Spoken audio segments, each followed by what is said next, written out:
Pre wedding ও wedding এর ভিডিওকে cinematic বানানোর জন্য আমাদের গিম্বেল মুভমেন্টের প্রয়োজন পড়ে।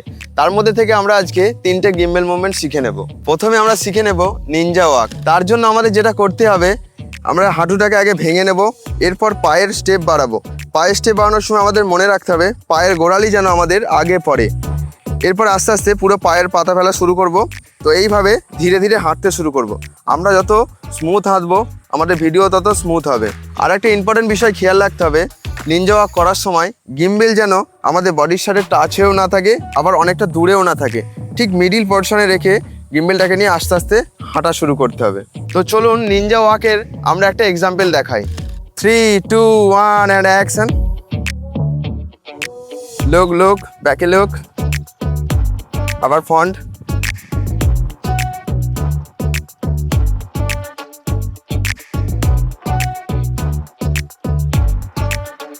এরপর আমরা শিখে নেব পুশ ইন গিম্বেল মুভমেন্ট কী করে করতে হয়। পুশ ইন গিম্বেল মুভমেন্ট করার জন্য আমাদের সেমভাবে হাঁটুটাকে ভেঙে নিতে হবে।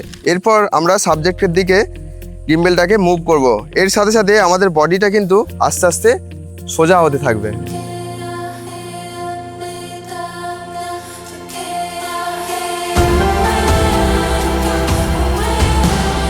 এরপর আমরা দেখে নেব পুল আউট গিম্বেল মুভমেন্ট কী করে করতে হয়। পুল আউট শট নেওয়ার জন্য ক্যামেরাটাকে সমানভাবে রেখে আমরা এইভাবে আস্তে আস্তে ব্যাক করব।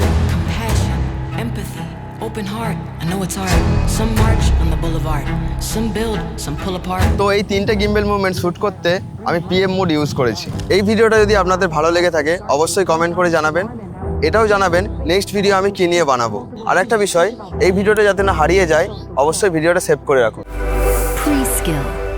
Start learning, start creating, start earning.